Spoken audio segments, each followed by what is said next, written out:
4주차 강의를 진행하도록 하겠습니다. 지난 시간까지 매입 매출 전표, 매출에 관련된 부분이 진행이 됐고요. 그리고 매입 부분, 일반 과세 매입까지 수업을 진행을 했습니다. 오늘은 교재로는 이제 570쪽이 되겠고요. 매입 영세 부분부터 설명을 드리도록 하겠습니다. 자, 지금 매입 매출 전표 수업을 진행을 하고 있는데요. 매입 매출 전표는 이제 부가가치세 신고서 작성하는 것, 그 다음에 하단 부분에 이제 분계하는 것, 그런 부분을 조금 유념을 하시면 될 것 같습니다. 이제 문제를 먼저 살펴보겠습니다. 매입 영세 부분입니다. 4월 5일자 모아로부터 원재료를 매입하고 영세율 전자세금 계산서를 교부받았다. 매입대금은 6월 10일자 만기 약소거함을 지급하였다. 자, 요건 이제 내가 원재료를 사왔는데 영세율로 사왔다 이렇게 되어 있죠. 영세율로 사왔다는 얘기는 내가 이 원재료를 가지고 수출 제품을 만든다는 의미가 되겠죠. 그래서 뭐 마스터 신용장이든 또는 내국 신용장에 의해서 수출할 것을 증명하는 서류에 의해서 원재료를 매입했다는 얘기입니다. 내가 이렇게 사온 거고 나한테 판 모아 주식회사는 그 사람 입장에서는 그 회사 입장에서는 원재료 그 영세율 매출이 되는 거겠죠. 자, 그러면 4월 15일자 자 마찬가지예요. 인천전자로부터 로컬LC에 의해서 원재료를 구입하였다. 그리고 뭐 당좌수표를 발행해서 지급하였다. 마찬가지 경우입니다. 파는 사람 입장에서는 영세율 매출이 되는 거고 사온 내 입장에서는 영세율 매입이 되겠습니다. 자, 프로그램을 통해서 입력을 한번 해보도록 하겠습니다. 자, 지금 주식회사 상지 회사를 가지고 계속 작업을 하고 있고요. 지난 시간까지 작업한 것은 현재 저장이 되어 있습니다. 자, 매입 매출 전표. 날짜가 4월달이 되겠습니다. 4월달. 요거 이제 그 영세율 이제 매출이 기록되어 있는 거죠. 자, 오늘 이제 할 거는 영세율 매입입니다. 날짜는 4월 5일이 되겠고요. 4월 5일. 그리고 매입이고, 매입이니까 이쪽에서 선택을 해주면 되고요. 그 중에서 영세 매입입니다. 영세 매입. 요거는 이제 직접 수입하는 경우고요. 요거는 이제 국내 업체에서 받은 거니까 영세 매입 52번. 그리고 원재료.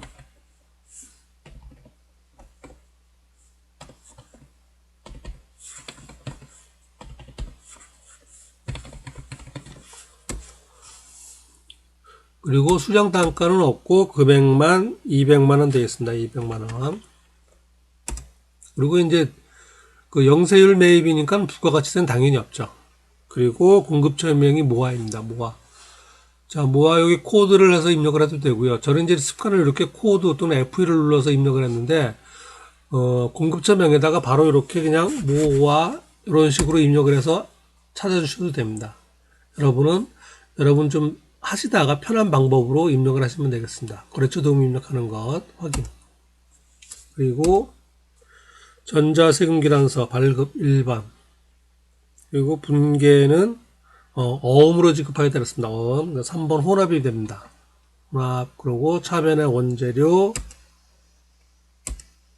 그 다음에 대변의 지급어음. 지급어음. 자, 그래서 입력이 완료가 되었습니다. 영세율 매입입니다. 다음 4월 15일자 인천전자로부터 로컬LC에서 원재료 500만원을 구입하였다. 당좌수표를 발행해서 지급하였다. 날짜가 15일이 되겠고요. 그리고 영세율이죠.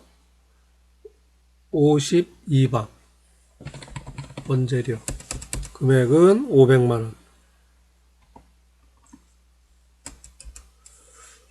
그리고 거래처가 인천전자입니다. 인천전자 전자세금계산서 발행. 그리고 당자수표 발행했다 그랬으니까 분계는 혼합이 됩니다. 혼합.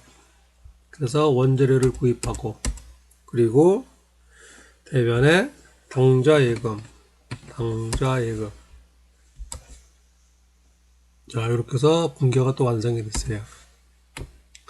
자, 영세율 관련해서 매입하는 거 일단 부가가치세가 없고요. 그 다음에 로컬 LCA에서 국내 업체한테 내가 원재료를 사오는 경우입니다. 그리고 나는 이제 그 원재료를 가공을 해서 제품을 만들어 수출을 할 예정이고요. 자, 그런 경우에 해당이 됩니다. 자, 그리고 지난 시간하고 마찬가지로 그 부가가치세 신고서에 반영되는 것을 보도록 하겠습니다. 부가가치세 신고서. 자, 부가가치세 신고서는 지금은 이제 이렇게 어디 반영되는 것만 확인하는 정도고요. 그 다음에 이제 요 매입 매출 부분 다 입력하는 거 끝나고 나면은 부가가치세 신고서만 별도로 또 다루는 부분이 있어요. 거기 가서 요 항목 그 칸 하나하나에 대한 설명은 그때 또 자세히 설명을 해드리도록 하겠습니다. 지금 4월달 입력을 했죠. 4월. 자, 4월 1일부터 6월 30일까지가 일기 확정 신고 기간이에요. 기존에 저장된 데이터 불러오겠습니다. 예하면은 현재까지가 아니고 그 전에 요 이제 부가가치세 신고서 조회하면서 했던 그 내용이 불러오고요. 아니요 그러면은 기존에 저장되어 있는 것 상관없이 현재 매입 매출 전표에 입력되어 있는 내용들을 반영을 합니다. 따라서 특별한 경우 아니면 아니오라고 해주시면 됩니다. 아니오. 자, 과세표준 및 매출세액 지난주까지 입력한 내용들이에요. 그래서 판매에 관련된 것들이 여기 들어가 있고요. 그 다음에 매입세액은 사온 부분입니다. 사온 부분이고 지금 날짜가 4월 1일 4월달 오늘 하루만 했죠. 그래서 조금 전에 입력했던 200만원 500만원이 여기 들어가 있는 거예요. 세금계산서 수취분이고 일반 매입입니다. 그리고 둘 다 영세류였기 때문에 매입세액은 없었죠. 이것이 반영되어 있습니다. 밑에는 뭐 합계 금액이고요. 자, 부가가치세 신고서는 내비두고 다음 사항으로 넘어가도록 하겠습니다. 자, 면세 매입에 관련된 거예요. 매입 사왔는데 면세 제품을 사오는 경우입니다. 면세되는 제품, 제품은 아니겠죠. 이제 어쨌든 면세되는 물품을 사오는 경우에요. 자, 거래를 보시면은 4월 25일자 당사는 영업부에서 사용할 실무 서적을 교보문고에서 10만 원을 현금으로 지급하고 구입하였죠. 그리고 전자세금계산서를 수취하였다. 서적 자체는 면세가 되죠. 면세물품 사원들 업무용에 참고해서 보라고 서적을 사오는 경우에요. 면세가 됩니다. 자, 입력을 한번 해보도록 하겠습니다. 날짜가 4월 25일 그리고 면세 계산서 받은 건 면세 53번. 자, 왼쪽에 13번 면세하고 같이 대응이 되는 겁니다. 다 계산서예요. 세금이 있는 것 세금 계산서, 세금이 없는 것 부가세가 없는 것 계산서입니다. 적격 증빙 서류 중에 하나예요. 계산서. 내가 발급하는 경우, 내가 받는 경우에요. 53번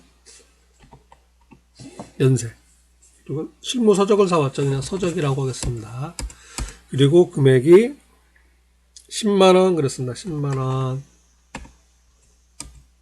그리고 거래처는 교보문고, 교보. 그리고 계산서 발급이죠. 전자세금계산서. 자, 하단에 보시면은 전자세금계산서 또는 전자계산서입니다. 그냥 1번 해주시면 되겠습니다. 그리고 분계는 현금을 지급했다 그랬으니까 1번 현금. 자, 그러면 출금 전표 원재료 10만원 되어 있어요. 그런데 계정 과목이 원재료가 아니죠. 사원들 보려고 책을 사왔습니다. 책은 도서인쇄비가 됩니다. 도서인쇄비. 신문, 잡지, 그 다음에 명함 해주는 것 그런 것들이 도서인쇄비로 들어갑니다. 826번. 판매비와 관리비, 손익계산서로 들어가는 도서인쇄비 826번입니다. 나머지 500번대, 600번대 하는 것들은 전부 다 제조업체의 원가들이에요. 그런데 이제 회사 그 형태가 틀리기 때문에 원가를 이렇게 5가지로 구별해 놓고 있는 겁니다. 자, 저희들은 826번. 10만원.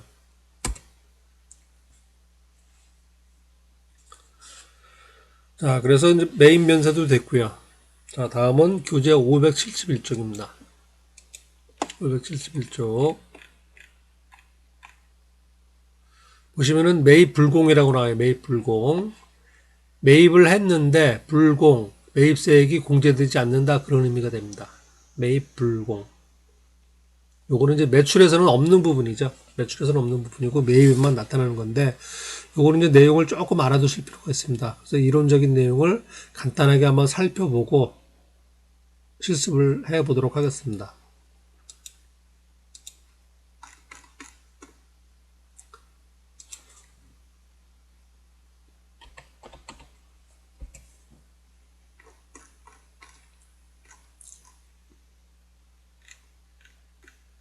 자, 교재 371쪽으로 왔습니다. 교재에서는 이제 뭐 이렇게 간단하게 이제 요약을 해놓고 있기 때문에 그 내용만 좀 간략하게 살펴보도록 하겠습니다.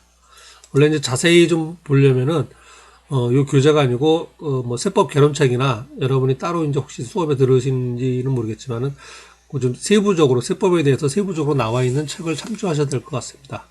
부가가치세나 아니면은 뭐 세법 개론책 이렇게 보셔야 될 것 같아요.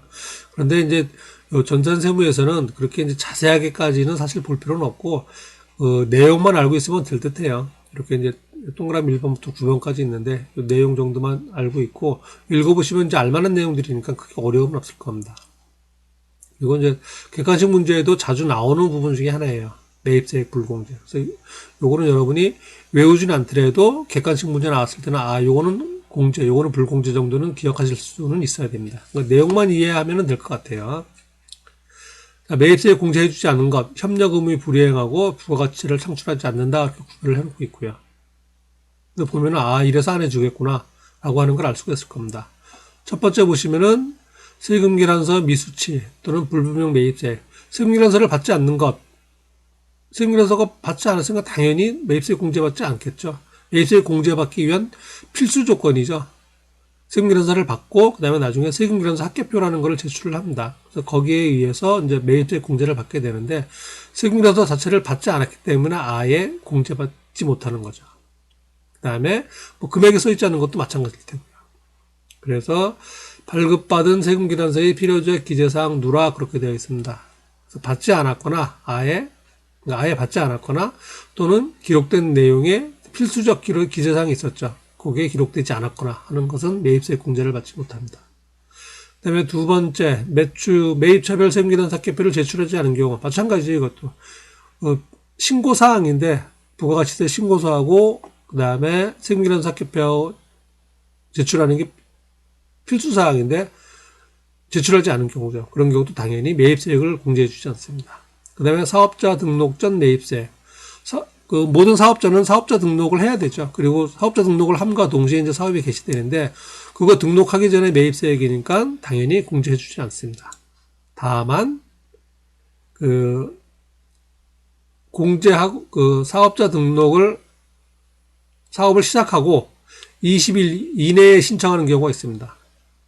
사업은 이미 시작했는데 원래 이제 사업 시작과 동시에 해야 되는데 그 전에 하든가 해야 되는데 사업을 시작하고 나서 그 사업자 등록을 한 경우에요.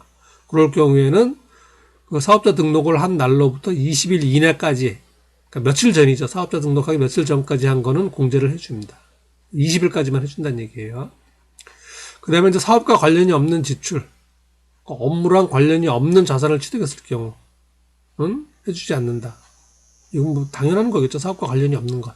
자기 사업을 위해서가 아니고 다른 곳에 개인적으로 쓰기 위해서 샀는데 그런 것들은 했을 수가 없는 거겠죠.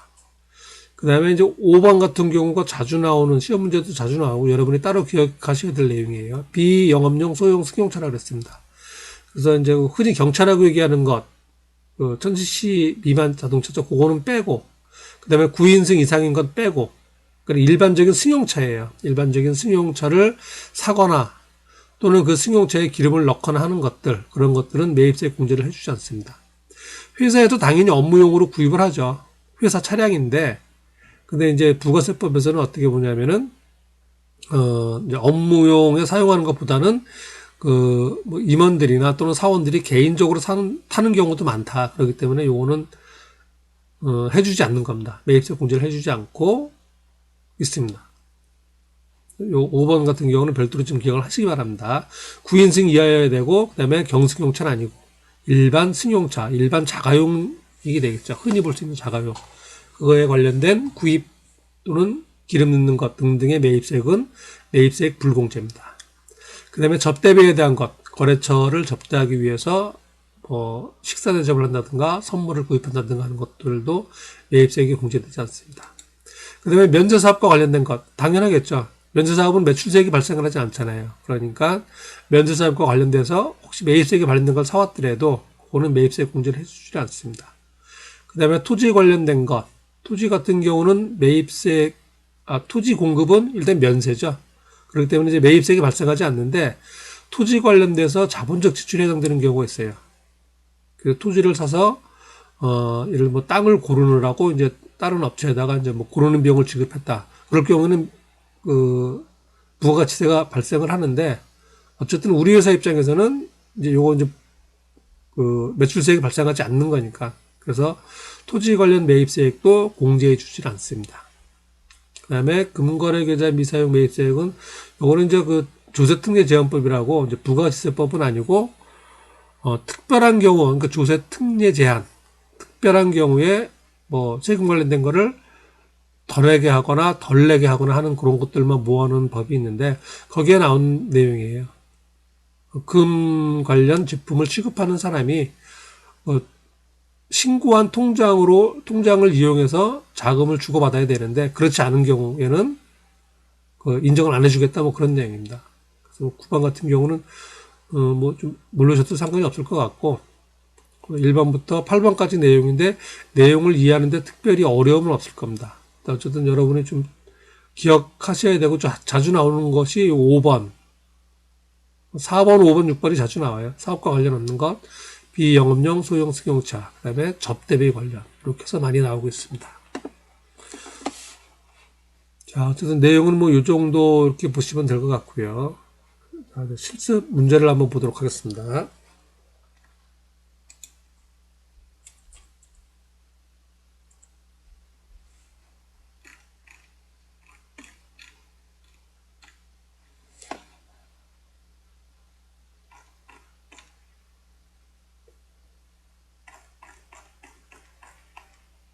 자, 매입 불공 실무 문제. 이제 하나하나 좀 살펴보도록 하겠습니다. 5월 12일자 거래처에 선물로 보낼 전자제품을 100만원 구입하였다. 세금계란서를 받았다. 대금은 현금으로 지급하였다. 정상적인 거래예요. 그리고 세금계란서 주고받고. 그런데 문제는 이제 구입하는 것이 선물 목적으로 구입하는 거예요. 선물 목적으로. 업무에 사용하는 게 아니죠. 그래서 매입세액을 공제해주지 않겠다 그 얘기입니다. 자, 입력을 해보도록 하겠습니다.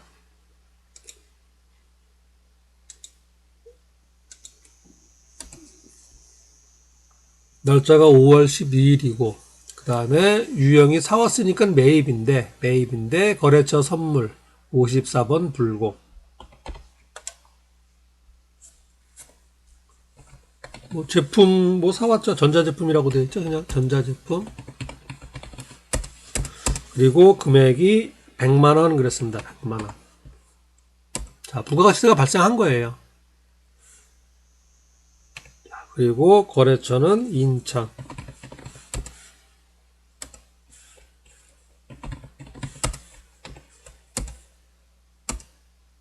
그리고 전자세금계란서 발급. 숫자에 따랐으니까 전자로 하고요. 그리고 자, 분기로 넘어가기 전에 불공제 사유가 나오죠. 자, 불공제 사유 옆에 단추 눌러보면은 불공제 사유가 이렇게 11가지가 나오고 있습니다. 지금 9번, 10번, 11번은 이제 나중에 부가세 신고할 때 하는 것들이에요.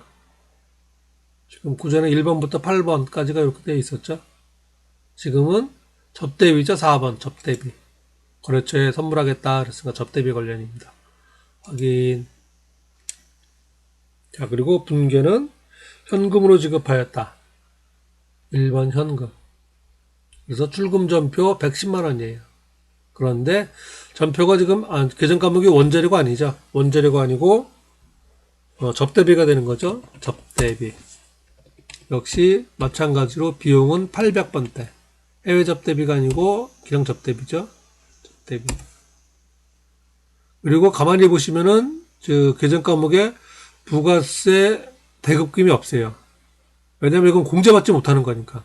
공제받지 못하니까 대급금이 없습니다. 자, 엔터키 치면은 입력이 확정이 됐어요. 자, 그리고 요거 하나만 좀 살펴보겠습니다. 부가세 신고서 한번 살펴볼게요. 자, 현재 매입 700만 원만 있습니다. 4월 1일부터 6월 30일까지. 신고서에서 보시면 조회라고 하는 단추가 있어요. 조회. 데이터를 다시 불러옵니다. 조회. 그러면은 기존에 저장된 데이터를 불러오시겠습니까? 아니요. 그러면은 아니요 하게 되면은 현재 입력되어 있는 매입 매출 전표를 바탕으로 다시 한번 신고서가 작성이 됩니다. 자, 아까 매입이 700만 원이었는데 800만 원으로 바뀌었어요. 그리고 요거는 이제 여기서 입력한 내용이 반영이 된 겁니다. 현재 10만 원. 그래서 10만 원 들어가 있는데 10만 원 들어가 있는데 이거 지금 매입세 공제 못 받는 거죠. 그래서 어디에 있냐면은 쭉 내려가 보면은 16번 난에 공제받지 못할 매입세액이 있어요. 100만 원, 10만 원. 일단 세금 계산서를 받았기 때문에 10번 난에 반영은 되는데 다시 요 금액은 공제받지 못하는 거니까 그래서 16번 난에 다시 표시가 되고 있습니다. 일단 세금 계산서 받은 거로 기록이 되고 그리고 그 중에서 공제받지 못하는 거 따로 이렇게 표시가 되고 있다는 얘기예요. 매입세액 불공제.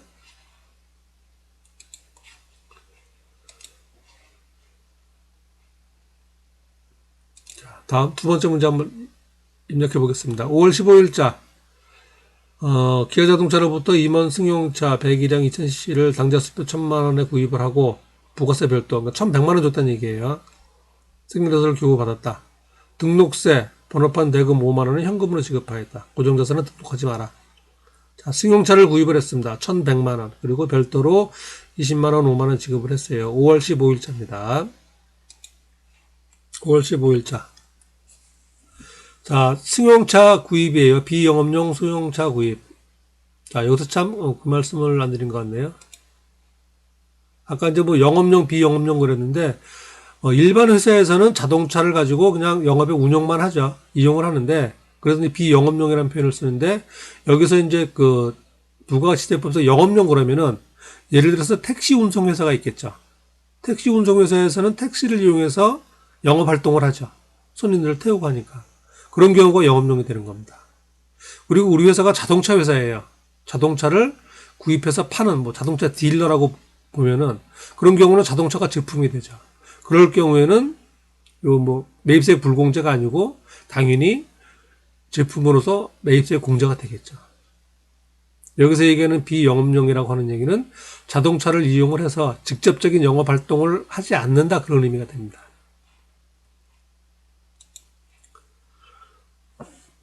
자, 다시 실무로 돌아와서 15일자 그 다음에 54번 불공 그리고 승용차 구입을 했죠. 그리고 아까 1100만 원이었어요. 1100만 원. 그래서 부가세가 관련되는 거는 110만 원입니다. 1000만 원이었죠. 참 1000만 원. 1000만 원이었고 그래서 부가세가 100만 원이 되는 거죠. 그리고 공급처는 기아자동차. 그리고 전자세금 계산서 수취 1번.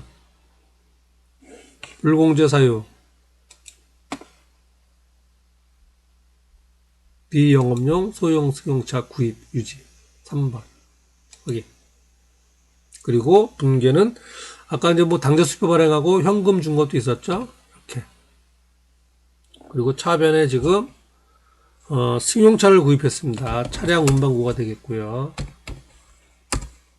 그런데 1100만 원이라고 되어 있는데 차량 운반구가 1100만 원만이 아니었죠. 아까 모두 더 있었냐면은 고정자산 등록은 취소하고요. 차변에 이렇게는 나눠서 하겠습니다. 같이 해도 상관이 없고요. 취득세 20만원, 등록세 20만원하고, 그 다음에 번호판 대금 5만원 낸 게 있어요. 25만원.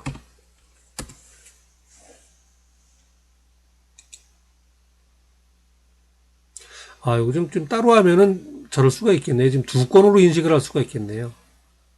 제가 확인을 안 해봤지만은, 우선 하나로 합쳐야 될 것 같습니다. 1125만원. 이렇게. 그리고 요거는 삭제를 하고. 이렇게. 자동차 값 1000만원. 부가세 100만원. 그 다음에 등록세 20만원. 그 다음에 자동차 번호판 고 5만원. 이렇게 지급을 했습니다. 그래서 차량 운반구 차변 금액이 1125만원이 되고요. 그리고 대변에 당좌수표 발행했다 그랬죠. 당좌예금입니다. 당좌예금 1100만원을 지급했고요. 나머지는 현금으로 지급을 했죠. 현금 25만원. 그래서 이런 분계가 완성이 됐습니다. 자, 비업무용 소형 승용차 구입하는 것 불공이다라는 것 불공. 그리고 여기에 기록되는 금액은 자동차 값, 부가세 관련된 그 금액으로 기록을 합니다. 화면 하단 분계는 이제 요건 회계장부에 반영되는 거니까 회계장부 기준으로 해서 분계를 해주시면 됩니다. 이번 시간은 일단 여기까지 하고 잠깐 쉬었다가 나머지 이어서 진행을 하도록 하겠습니다.